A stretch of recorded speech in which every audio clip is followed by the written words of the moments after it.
good morning, Dimachironi. This is CampusVibe Cast, a podcast that brings you everything that is hip and happening at the student life of Sunny University of Technology. This podcast is brought to you by the Directorate of Extracurricular Development and Teaching and Learning with Technology. I am Ruvani Namanashi and I am your host, and it is so good to have you with us today. Today's guest, oh my, where do I even start? You have heard him on radio, you have read about him on magazines, you have seen him on red carpets. Ladies and gentlemen, please help me welcome Freddie G. Can you get that? What do you do? What's poppin'? How are you? I'm great, I'm fantastic. How are you doing? I am good. I mean, like, the person behind the mic, it's fabulous. I mean, You gotta keep up with the looks. I mean, You gotta keep up with the industry. I feel like I need to ask you those before we start. Who dressed you? I mean, Let me check out my glasses so that I can see you properly. Who dressed this boy? I was dressed by Couture. He is one of the TUT alumni, studied fashion designing at TUT Arts Campus. He dresses me in a lot of occasions that I go to. He also dressed me at Miss South Africa. He dressed me at the South African Traditional Music Awards.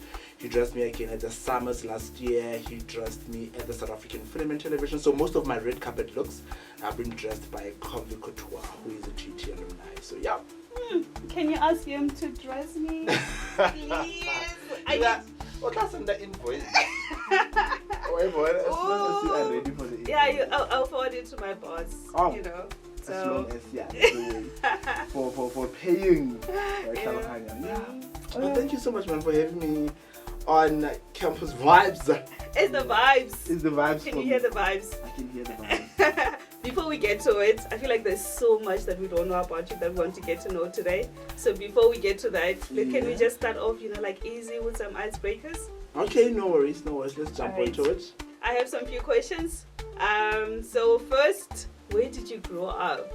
So Freddie G, I grew up in a village called Lisetleng. It's a small village just outside Rustenburg. So Kimotswana.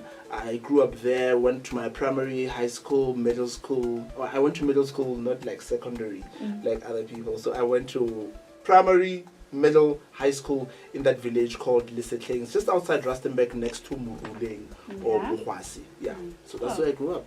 Nice. And when you go back to Rustenburg, right? Yeah. What is that meal that when you're on the way, you're like, please cook this, I am on my way? So one of the meals that I really love, probably it's there. More Josie. But when I'm home, that's the one that I want. Guys, ke batla mabele.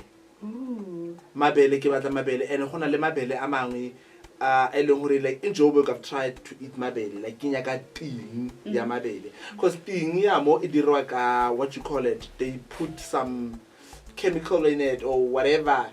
Kinyaka ting from the sun that was burned by the sun, so that when you eat it, ibele mabele like kamoroho. The real organic stuff. The real organic stuff. Those are the ones that I want. And I don't know, my muroho wa wako high, there's a certain way on how they cook it. Even if when I eat it here, it still doesn't feel, I don't know if it's, maybe it needs. It doesn't slap the same way. It's the wood. Or the feel of our grannies there. Cooking it, or maybe like the feel of the outside pot. But I really need that thing, Yeah. Right. And then, what are some of the hidden talents that we don't know about? Hidden talent? My hidden talent? Do I even have a hidden talent? I don't know. I've heard you sing. Do you know that? Oh, I can't sing. Actually, yeah, a hidden talent that a lot of people don't know about me is that I can actually sing opera. Yeah, so I grew up in a choir. So from a very early age, I've been singing, choiring and stuff like that. But yeah, it's something that I've really abandoned. Do you want to just start by like a note here? Hi, Justin J. I think you need to give me some background. Can I get some background? Then I can just, So you just do that with ease. You just. You got some technique going in, some crescendo situation. But I think one of the talents that I have is singing. yeah, but it's not something that I want to take to a next level or something. The next level. It's just there for, you know, It's just there for the vibes. To remind them that, hey. Yeah, I just throw a note when I can, just there and there. Not all the time, but just like once in a while, I'll be like, hey! And I'm like, ooh!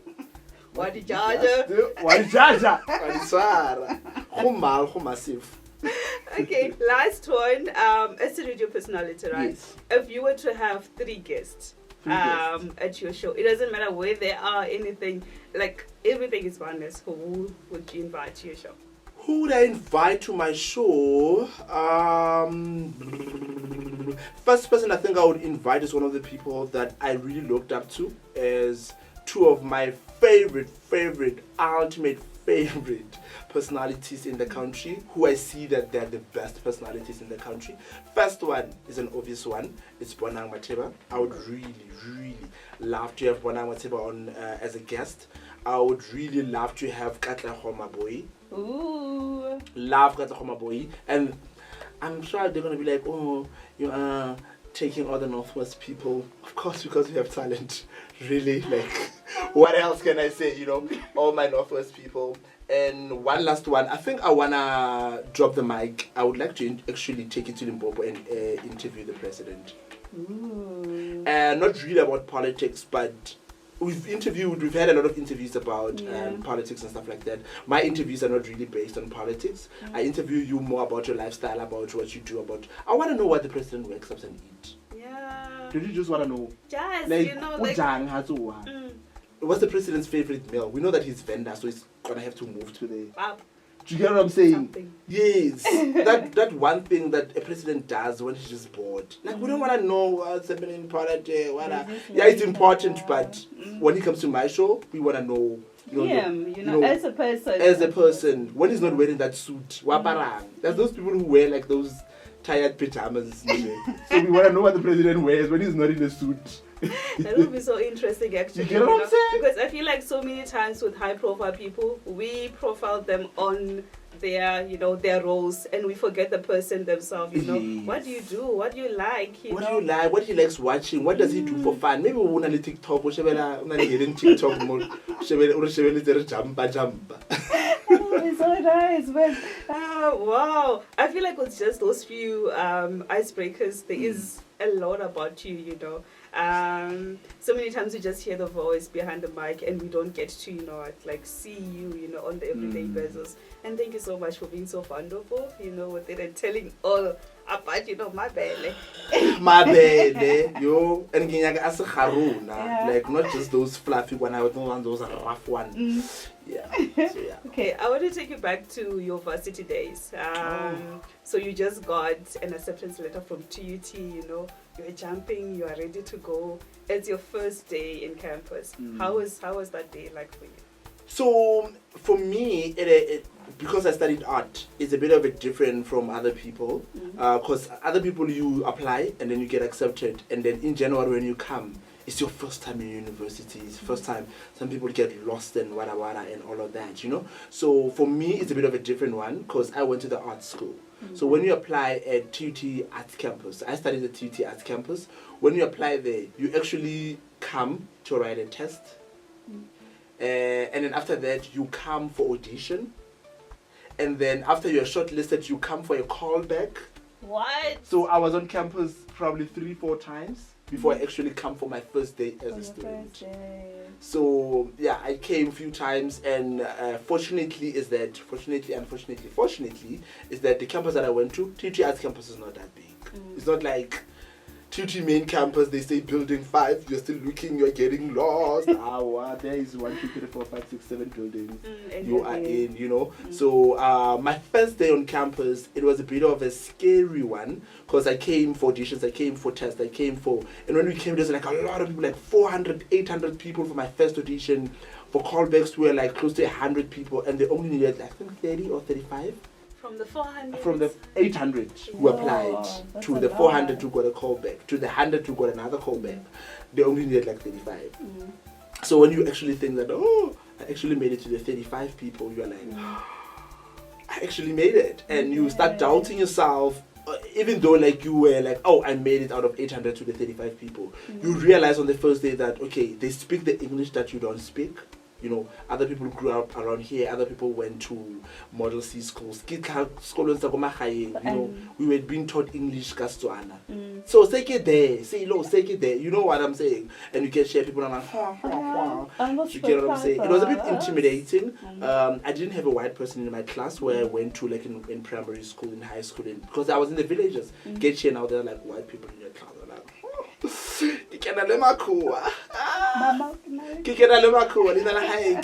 Sandra, you know. Yeah. So it was a bit intimidating from the English that they used to speak, seeing white people in class, other people coming to school first day with driving cars. When I saw the taxi, you get what I'm saying? Yeah. And the other stress was that I came to on my first day I didn't have rest, so the stress of accommodation was also on my back. On where am I gonna sleep? So day one passes, first block, second block. How did you finally get to that space where you're like, okay, now I do feel like a TUT student, you know, like now things are more calm, I know my daily routine. How did you get there? It got to a point where I finally got dressed, because I now had to get a flat where I had to share with like 3 people. A lot of people go through that. Other people actually even sleep on the streets. Like first 3 weeks of school, while rest is still a problem, you don't have rest, they're saying rest is full, the system is doing what, the system is offline, it was just a bit of complications around that time. And then after 3 weeks of the struggle of, you know, struggling and all of that, I finally got dressed. And when I got dressed, the rest also that I got, it also gave me, I went to a rest, it's only art students who are based there. It's called Temple Residence, it's based in Sunnyside. It's in the middle of Sunnyside. I'm a Sunnyside babe, you know. So a lot of people are scared of Sunnyside, but I'm a Sunnyside babe. I got to Pretoria, stayed in Sunnyside first 3 weeks. I had to be street ready, you know. So the time I got to like, now I'm relaxed, I got to a daily routine. It's when now I've been like 3 weeks at rest. Now we have what we call lineup. There's a bit of time management around it. 6 o'clock, I know I have to be at lineup. This is what we do. We have study time. We have, you know, I know that study time and playing and all of that is finished at 10 and all of that.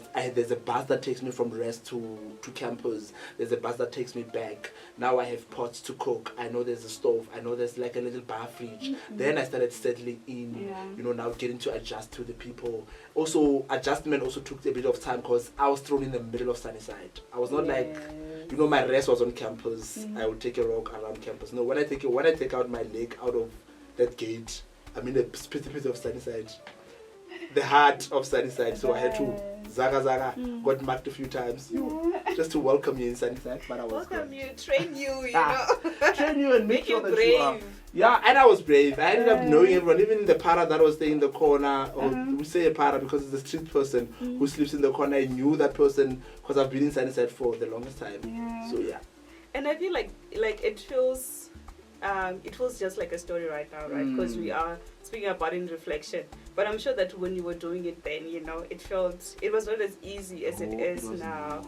But I feel like those things grow us, you know, like you look back now, if you were to get a job anywhere now in the country or even outside, it's so easy for you to adjust to it because you once came to a place where it's messy, you know. Very. So after a year, you can adapt to anything else. Exactly. Also with some of the small things, also I advise a lot of people, because a lot of people will meet them and they're like, why would you advise me to study? I'm like, study where you can study, where, you know, the APS allows you to study. But I would really recommend and advise people to really stay at rest, especially on your first year, because there's a bit of control around it. There's a bit of, you know, there's what do we call curfew for res, especially for first years. There's curfew for them.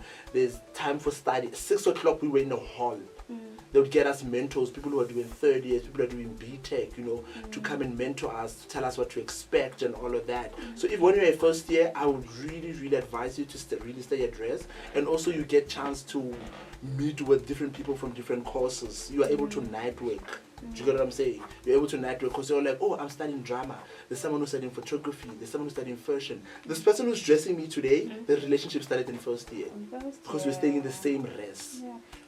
And I feel like it also makes it easy for you to adjust because you make a friend, your neighbor or your roommate becomes your friend. It's a safe community, you can trust someone else that is around you. You can ask for sugar, from a fellow student, you don't feel like, what would they want, in return. And also a sense of community, which becomes very important on your first year. On your first year, so that's one of the things that I was like, I'm really glad I got to that dress, the specific dress. I don't know about the other dresses, but that specific dress made me really feel like I'm at home, and the people around me, I was not judged. It just felt very, felt like a new home. A new home. It is still my home. And actually, the what you call, I don't know what they call that, but as the first year, there's a sort of a greeting that's part of initiation that you have to learn, and we used to say, "Temple, my home, my one and only home. You are and you'll always be my only home."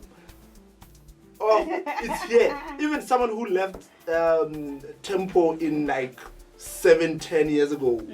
Okay, I left Tempo 10 years ago. Let's say 20 years ago. In like 2004. Yeah. Like your Shoki Mola. Shoki Mola still knows. Shoki Mola is Makunutu on Skim Sam. Yeah. I would meet her. I said, "What did you say?" I'm like, "TUT Arts Campus." Yeah. "Oh, which house are you staying in?" I'm like, "My only home. Scar, reserved. Brr, ha ha ha." Still the same. Imagine 20 years ago, we still do the same up to this point. Oh my God, that is so beautiful. So now you get to campus, you're studying radio, right? No, I studied drama. You studied drama? Yeah, it's a bit of a, Okay. I didn't study radio. It's a story that people don't know about me. I actually studied drama. Drama is acting. I go to TUT as an actor. I am still a qualified actor. But when you do your first year, I did 14. I did 14 modules on my first year. Everything from makeup to everything that you see on TV. From all of that. From makeup to directing to script writing to acting to movement to voice to da.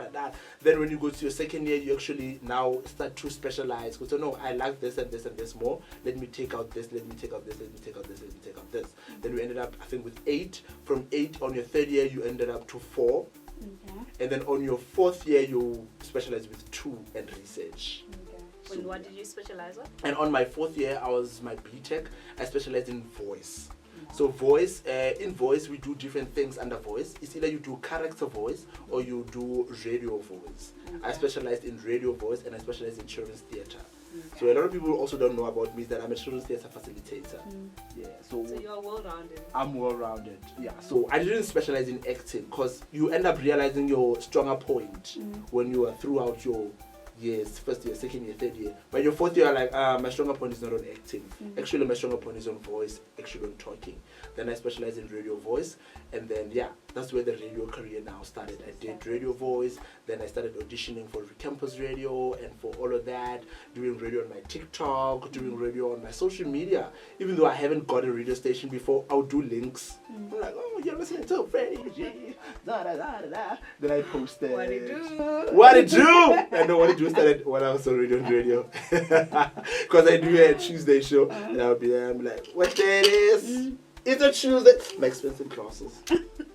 Sorry about that. All right. So you touched on a little bit more on how you got, to build your career and more.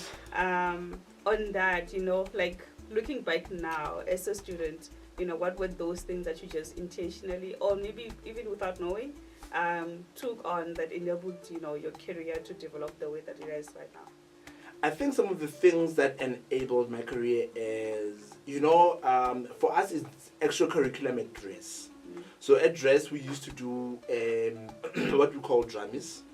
We started with water game. So water game is the activity that you guys do at the beginning of the year, like around February, March, just after, before freshers. We do what we call water game. So water game is around summer. Is it summer or spring? It's summer, right? March. Yeah, it's summer. It's summer. Spring is now. Spring is now, yeah. So it's around summer. So we do what we call water games. Every games that has to do with water, that's what you do, So those are some of the activities that actually took me out. That, because when I come to study drama, I was a bit reserved and I wanted to just But when you do such activities, you now start opening up and actually realizing that, okay, I'm not judged for being who I am. You know, because at home, when I was at home, like, I would be judged on how I speak. Like, why do you have a small voice? You know, now when I was still at home, I started, even to talk was a bit of a, yes, was a bit of a struggle. Now when I came here and I started opening up, and when I talk, people are like, oh, you have a nice voice. I'm like, oh, actually, I have a nice voice. Now I started talking more. Now I started being myself more. Yeah. And then I started realizing that opening up or doing such activities made me to open up and become more of myself. Yes. So those are some of the things that actually started grounding me and directing me into the career that I started taking. Also started making me become more connected with myself and more comfortable about who I am and accept myself and not judge myself on how I speak, on how I walk, on how I sit, on how I pose. I used to be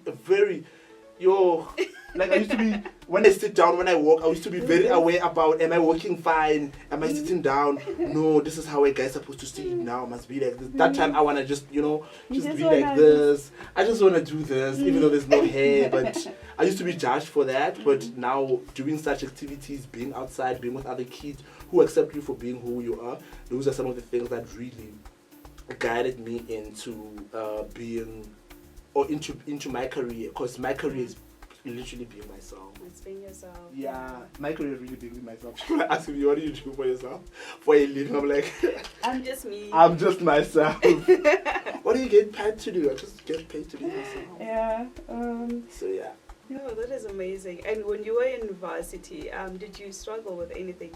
Was there any mental health struggles? You know, and what is like self-esteem, confidence? Because you touched on a little bit more. Yeah, so was there any other things that you struggled with? I struggled with self-esteem. So doing things that are out of class, interacting with other kids, are some of the things that really helped me with my confidence. I don't know how to dance to save me out of anything. I don't know how to dance, but we did what we call dramas, where we actually got a choreographer who was teaching us how to dance. Nice. Thank God the moves were not like, having to jive and but it was just like slice, hands to the left, to the right, to the, so it was not a hectic one. So at least that boosted my confidence now. At least I know how to move. And I'm part of the people who are moving to the left. We just have to do this. Let's turn. Hey.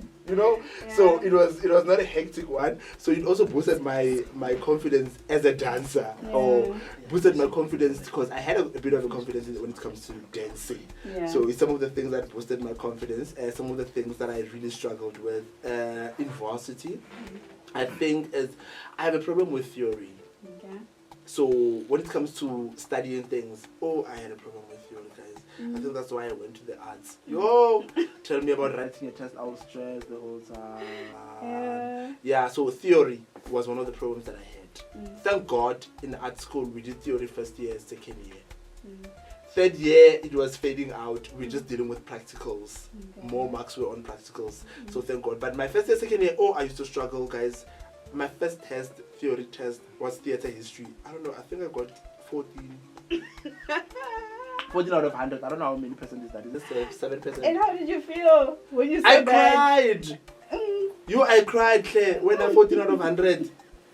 Like, it was bad. It was bad. It was really bad. I cried. Luckily, like I said, in art school, we are like very small. So you have like a very personal relationship with the lecturer. A lecturer called me, he's like, Freddie, like, are you fine? I'm like, I'm not fine, Shem. And I think it was only 3 people who got. Okay, not to be like, thank God, I got like 14. There was someone who got 3.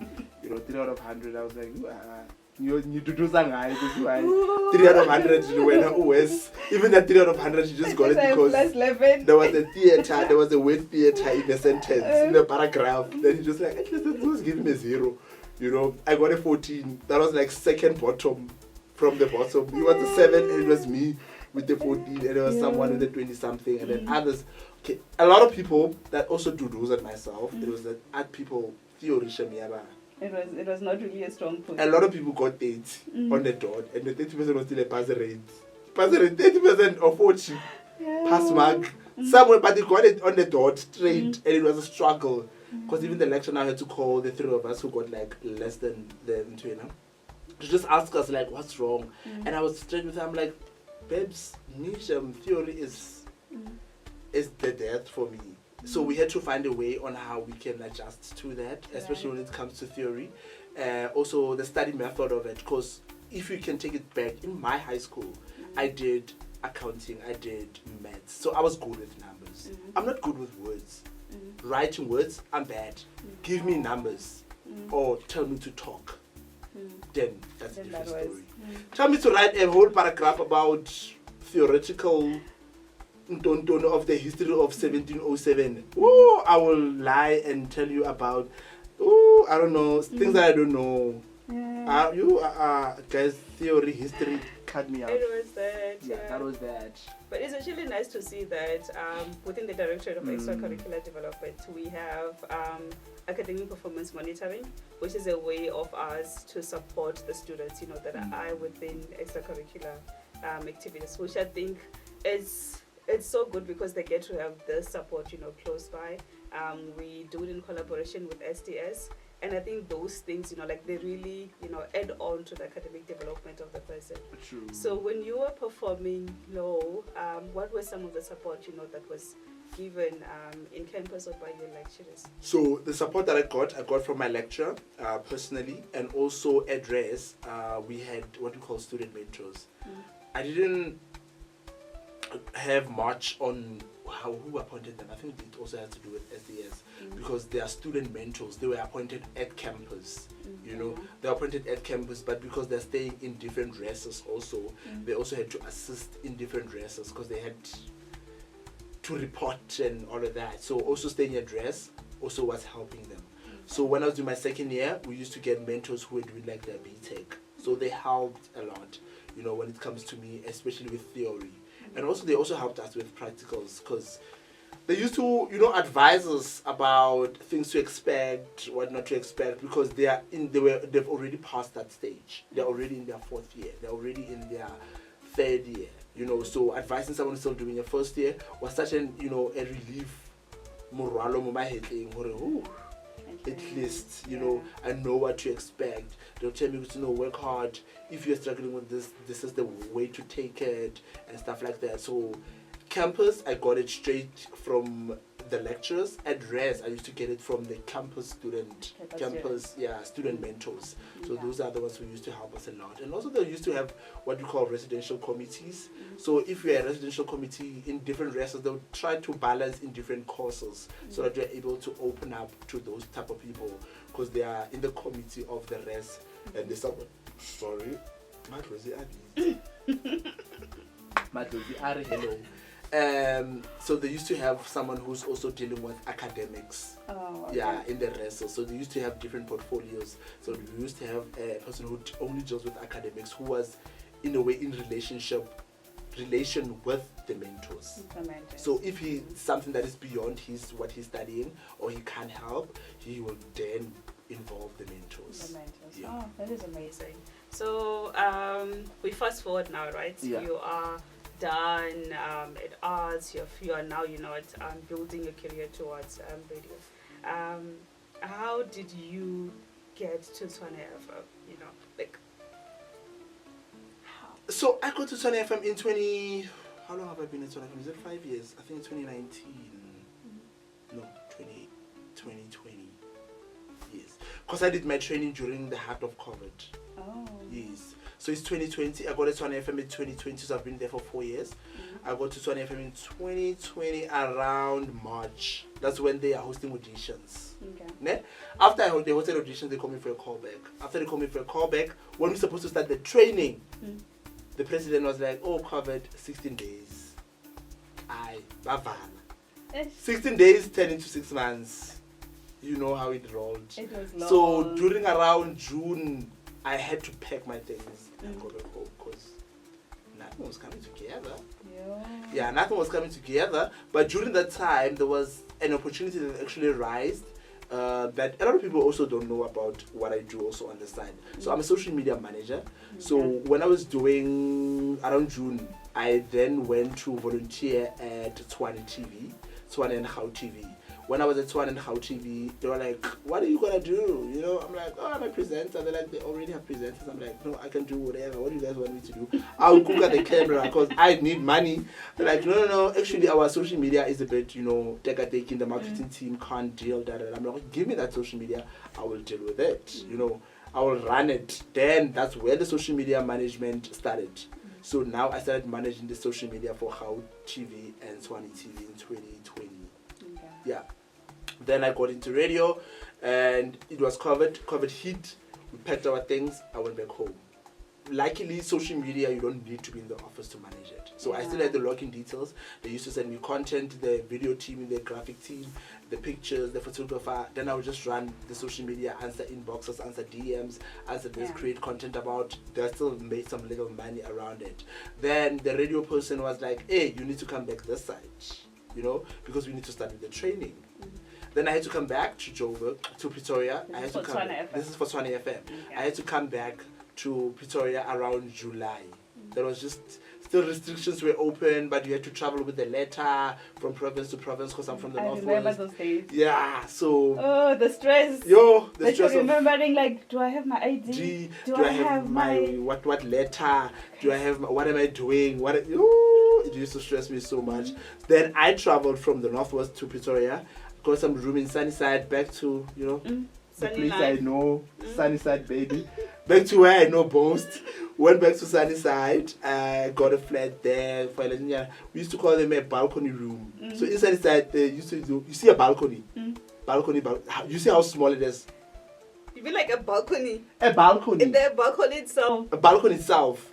Ne? So in Sunnyside, because other balconies they would put a glass. Oh, okay. There by where you're supposed to sit. So the room I used to pay like a room for like 1.5 or 1.2. 1.2. It's a balcony room. The only thing that fits there is the bed. But it was affordable, you know? Yeah. And like when you open the door you can open it fully open. It's like, just for you to squeeze yourself. Then there's a bed. And when I go to my bedroom, I pass in people's bedroom because I got a balcony. It's supposed to be this main bedroom's balcony. Then they make that balcony a room. Yeah. So I used to pass people's bedroom first before to my room. And then I passed in people's bedroom, then to my room. Then when these people are still sleeping, now I have to you know. When people are doing their English things, night things, I had to make peace and just pass. So that's how I got back now to radio. Then I started with my training, and then I started because the money for social media managing was not. It's not enough. It's not enough. Then I went to work as a waiter. Yeah. I was a waiter at Propaganda. It's a club in Pretoria, the heart So you're a waiter, you're doing social media, I'm a radio. 3 things. 3 things. That's a lot. Yeah. But at least it didn't make ends meet at the end of the month. It did make ends meet. Because what I used to do is that I used to do, and then at 20, I got to do 12 to 3. Oh, okay. So in the morning, run social media, do what it has to do with social media before 12. 11:30, I leave my place, I get a taxi. Ooh. And I didn't use a taxi, I used to use a bus. So I used a bus from Sunnyside because I knew Malume. Malume is like a bus driver. So I used to use a bus from Sunnyside to main campus. Oh man. So this is also interesting. We're close to wrapping up, right? But I just wanted to find out, like, now you've done all of this, you have won your award, you now an award-winning radio producer, you know. With all of this and looking back, what would you tell your younger self, you know, that guy was walking into campus and, you know, on your first year, you know, like when you just look back, what would you say to that young lady? Well, I take it back a bit just to wrap up. So I've been on radio from 2020. I worked on radio, worked. Then last year, in the year 2023, I was acknowledged. That was a big one for me. After just 3 years on radio, I was acknowledged by South Africa. Not Pretoria, not Gauteng. Not Sunnyside. I was acknowledged as the best content producer, radio content producer in South Africa, in the whole country. That was a big achievement for me. And after that achievement, I got an opportunity to be in some of the national radio stations, including Kaya FM, including 947, including, I've never been to Metro, including Kaya, 947, and also 702. It was a big achievement for me that I still do, even to this point, that I'm actually the best radio producer in the whole country. That is a big one for me. And when I take it back to looking at the young little boy who is still there, I would still say, believe in yourself. Believe in yourself more. Yeah. And thank you for not giving up. Thank that little boy for not giving up. Thank you for not judging yourself. Also acknowledge and be grateful for the struggle that you had to go through. Yeah. Because all the struggles that I went through, even if now I can lose my job, I wouldn't. I'm going to give my phone. No. Do you get what I'm saying? Because I know the life. So I would just say, don't give up on yourself. Trust the process. The arts, will take time. It's not something that just you wake up and then it's just boom. You build it. Time. You build it. And also to advise someone who is young, is that what you see on social media is actually managed. We decide on what we put on social media. As on social media, you see me as a radio personality, but there are other 4 jobs that I do that I don't post about. You don't post, yeah. We post the glamour, We post the glamour. Yeah, and so the good parts and the good days. The good days. There are pictures that I take. On a good day, I take 70 pictures. And then I have 40 bad days, and then I'm going to be posting all those 70 pictures that I posted during the happy days. Then people think that I'm happy throughout the 30 days of a month. Yeah. But only to find out that I'm only happy 2 days in a month. Oh my God. But I post 70 pictures. I take pictures in 2 days there. I take 30 pictures that can fit a whole month. Yeah, and I'm only happy for 2 days. Well, as we wrap it up, I just want to know, after this, where to from here? What can we expect from it? Where to from here? We go bigger, we go better. The plan is to get into commercial radio stations. Commercial radio stations hosting more red carpets. We have to host more red carpets. I don't know which red carpet I haven't hosted in South Africa. I think it's time to leave South Africa now. We have to go to the Oscars. International, honey. To the Grammys. We have to go to the Met Gala. Because, in South Africa I can't say I want to host this red carpet because which one I haven't hosted. I've hosted a lot of them. I think it's just more money, more campaigns, more brands. Let's also take it international. Grow, also grow as a person. Grow as a person. Grow as a person throughout all those challenges. But eventually, we need more money. That's the only thing that matters for me. Let's get more money. And also maybe grow a family. Hey. Apart from the career, we now release a family. Rinyale. Freddie's. Rinyale. One is a limo ring. Robert, 2 steps. So, please get it here. Is it on the right side? It's on the right side, right?